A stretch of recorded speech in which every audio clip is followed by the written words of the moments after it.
a place that knows you as God. Welcome to a place that sees who you are. We are of one mind, we are of one heart. Welcome to a place that knows the truth that God is everything. God is me, God is you. Welcome to a place that knows you as God. Minister who loves his hot sauce, his really hot sauce, has a guest over, congregant over for dinner, and he offers the guest some of his hot sauce. And guest takes a spoon, tries a little bit, and then when he can finally talk again, says, I know lots of ministers who preach brim and firestone, but this is the first time I've been given a sample.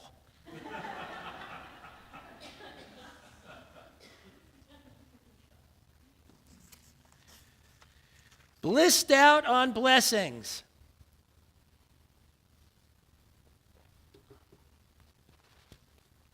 Let's see if I'm on, because it's looking like I'm not streaming. They should be hearing something. You guys hear me in the room all right? Am I coming through this okay? Okay, good. So I looked up, how I like to do my etymology and look up and find out how these things go. And so I looked up bliss, and let's see, where is that? Here we go. A state of perfect happiness, typically so as to be oblivious to everything else. Blessings, turns out, comes from the word blood, which means blood sacrifice. I don't think we'll be doing that today. Do we have any volunteers?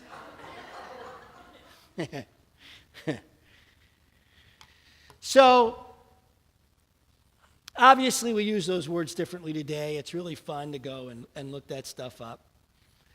I have had many blissed type experiences in my life. Sitting next to water, out in the woods, meditating, at different times in my life. And I had so many in my early days that it threw me to the point where I wanted to live there. Has anybody ever in this room thought they wanted to live in a bliss state? Am I the only one here? Okay. So I'm going along, and 20 years go by, and I still have not achieved anywhere near living in a peak experience bliss state. When all of a sudden, I'm in ministerial school, and one of the books we have to read is by a man named Dr. Gerald May called Will and Spirit. And there was one paragraph in that book that totally changed my life. It was an incredible aha moment for me. And what he said is that before we were born, we were in a blissed out state. We chose to come into this life. And in choosing to come into this life, we knew ahead of time the duality of it. And so, for some reason, we thought it was a really good idea to leave the eternal bliss to come here. And that we're here for a blip and then we go. You guys who've been here before have heard me say this before about this is a blip. We get to experience this for a blip and then we're gone. That was the book in which told me about that. Now here was the interesting part. He said that if you try to live your life in this plane of existence, in a bliss state, you will consistently fail to the point where it will kill your self-esteem.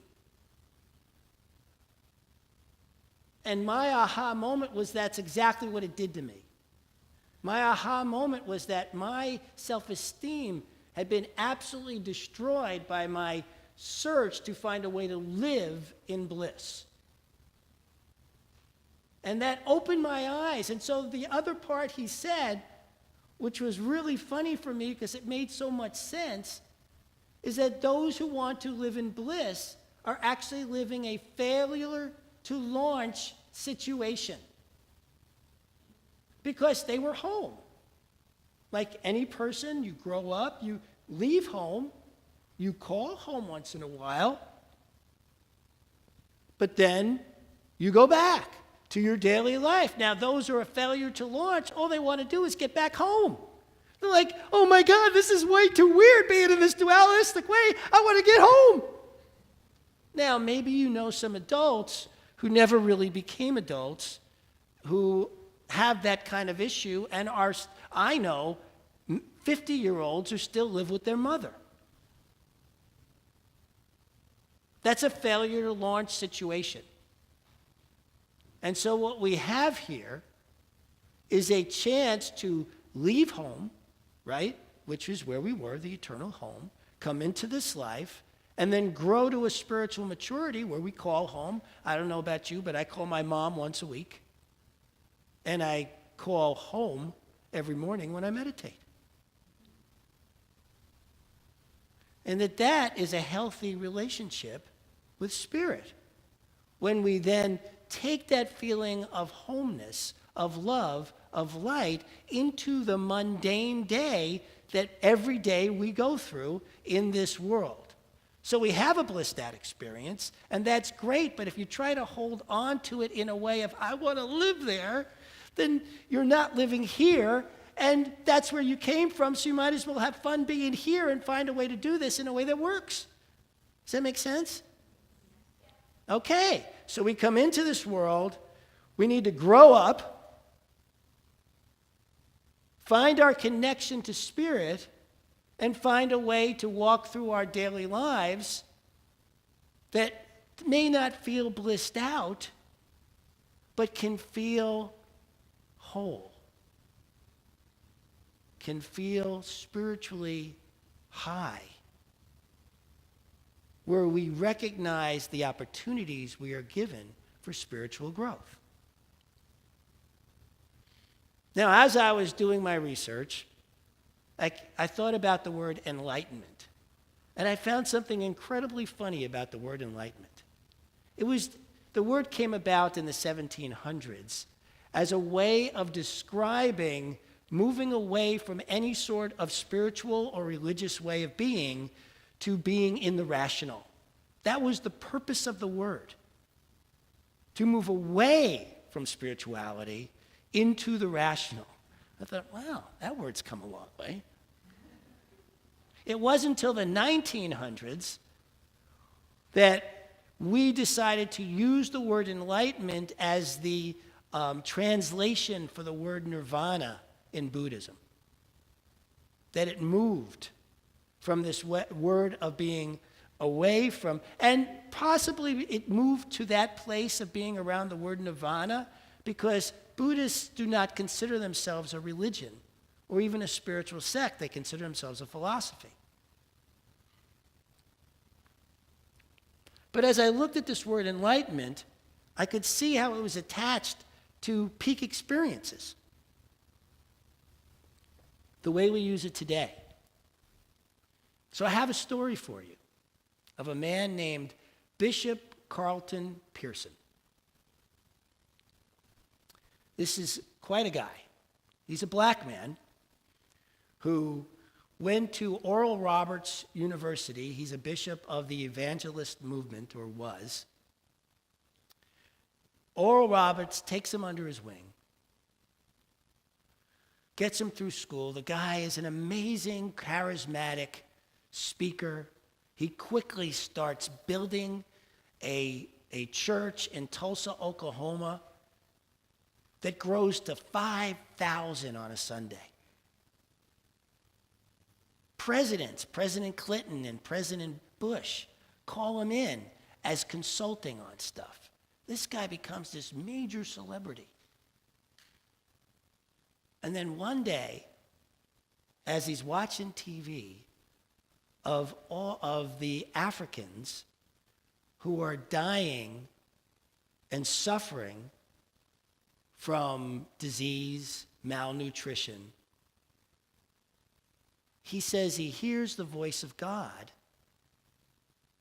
and starts speaking to this voice as to how can you let these people die? Because, in their religion, God is something out there that you talk to. And so that's what he's doing. He's talking to this. And God says back to him, I'm not letting them go to hell. He says, and Carlton says, but they're not saved. And we teach here. We teach throughout our religion. Anyone not saved goes to hell. And God says, well, that's not what I said. And so this guy has this incredible aha moment of you don't have to be saved to wind up in heaven. And had the audacity to then, in front of his 5,000 people congregation, say that. As you can imagine, it did not go over very well. So here's the thing about that. He has this blissful, enlightened moment that just blows his mind. And he's like, oh my God, this is incredible. I can't wait to take this to his people. That God is not a monster who just takes people who are saved, but really loves everyone, whether you're saved or not. And everybody in his church left. The church itself marked him as a heretic. And he, through his blissful, enlightened aha moment, lost everything.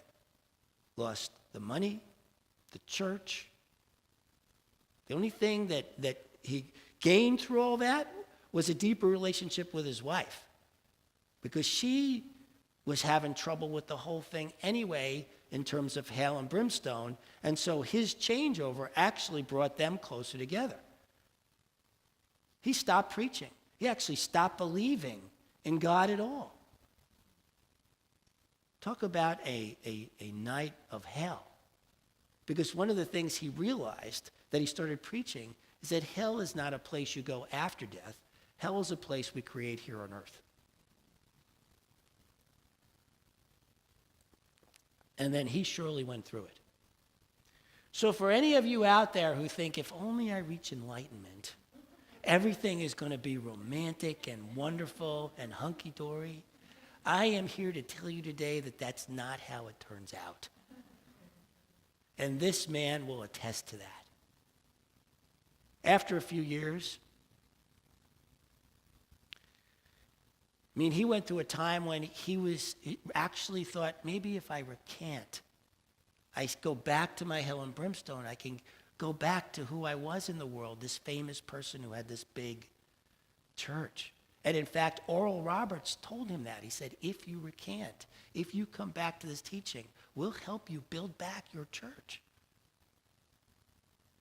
But that would be denying that he heard something from what he called God, what we would call higher self. Now, what matters here is not what he believed or how he interpreted what he heard. What matters here is that he was willing to stick to it no matter what the consequence, because he knew something. He knew he had heard a greater voice. He knew that he had a contribution to make to the world that was greater to than himself. And he was willing to go through whatever it took to get there, even though he had lots of moments where he was not willing. And maybe you've gone through that too, right? Gone through something where there were times as you're going through it going, I give up. I'm not doing this no more. I'm out of here. I know I have. Where things just feel so tough. And then something will happen. For me, every single time I go, I've had it, something happens to remind me of my faith, remind me of my trust, it pulls me back in, and I keep taking the next step further. But those dark nights of the soul don't go away because you had a moment of bliss. Just so you know, in case you know. You had that romantic notion about this stuff. What ultimately happened is he held to his principles so long, held to his new belief about it so long, that people started showing up again. And I hear today he has a church of about 200. That's growing. and that he is happier than ever, now that he has fully taken on who he was meant to be. And I thought to myself, that's the teaching. That's what we have here. That's what I talk about every week, about going through that dark night of the soul to get to a place where we then get to rise like Phoenix from the ashes. That sort of stuff. So, blissed out on blessings,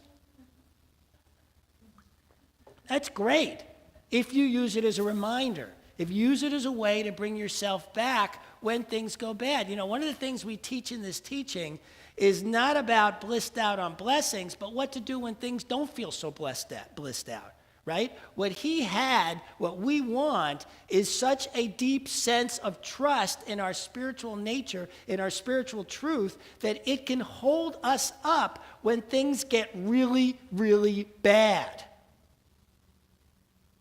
That's what we're after here. It's easy to follow these teachings when life's going well. It's easy to be happy when life's going well. But it's what do we do when things aren't going well that really matters, really shows us how far along this path we are. That's how I judge my path, by how well I'm doing when things don't go well. Because that's where we have the opportunity to rise. Within each of us is a well, a very, very deep well. If we are willing to go to the bottom of it, we will find there what our gift to the world is that then can rise up, that we then get to pour out into life and contribute.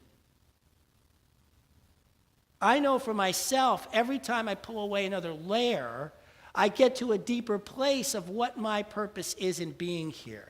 That every time I go, this is my purpose, I am fairly certain that if I keep digging, there will be something else there. Now, the thing about this teaching is there are no plateaus to rest your laurels on. Somebody said the other day that once you're a practitioner, you're always a practitioner, and I'm here to tell you that just isn't true. That I know lots of practitioners who rest on their laurels, who stop doing the work, and then what happens is they still call themselves a practitioner, but they're not being a practitioner, they're not doing the work of a practitioner, because that takes diving in deeper and deeper and deeper all the time. It doesn't matter where you're at to begin with. You don't have to be a practitioner. You could be a beginner. This could be your first time ever hearing about this stuff. I'm here to tell you that we have a teaching here that will help you rise in your life in the worst of times. That this is the best teaching I know for when things go bad. Because we have in our teaching a way to practice a calm assurance that life will work. We have here a practice where we can dig within ourselves, no matter how bad things get, that it will change. And sure enough, if we hang in there and do the practice and do the work, things do change because we have an amazing impact on our lives. We are so much more powerful than we think we are, and we get to show that power and demonstrate that power every single time we stick to the practice. So, if you are in a place in your life where everything is going along fantastically all the time, and every time it doesn't, you immediately go into treatment, you immediately recognize the opportunity that's in there, you have come a really long way, congratulations. If you do that sometimes, if sometimes you sell out and buy into whatever it is the situation is and think that, okay, this is really bad, this is, and start to defend your upset around it sometimes, but then sometimes you rise up out of it, and sometimes you get to find that place of, okay, I know there's a good here, I just have to find the opportunity, I got to be with that, I got to do my spiritual practice right now, do that sometimes, then you're on your way. But if you are in a place where you have never, ever experienced in the darkest of moments, an opportunity to rise, then you are at the beginning. And I highly recommend taking the time to sit down with me in my office and talk about your path on this planet and talk about how you can change the quality of your life by using these teachings, because they're powerful. We get to rise up. We get to rise up and be more than we ever were. We get to find not only in ourselves a quality of life for us, but for all the earth. Do you know that every single time one of us rises, we all rise? Every time one of us rises, it changes everything on the planet. Every time one of us rises, this place becomes a better place to be. There is brilliance in this teaching. There is brilliance in each and every one of you in this room. Let's rise together. Thank you.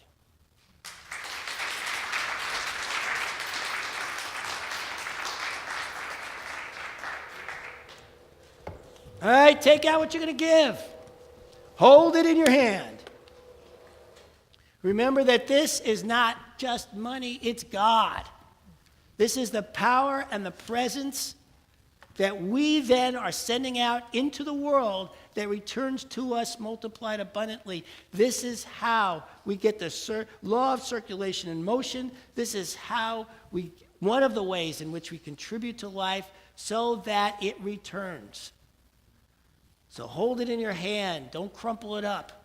This is power. This is presence. And let's say this together. God is the source of all supply. Money is God in action. What we give, we receive, multiplied abundantly. All that God is, I am. And so it is. So it is. You are the face of God. I hold you in my heart. You are a part of me. You are the face of God. You are the face of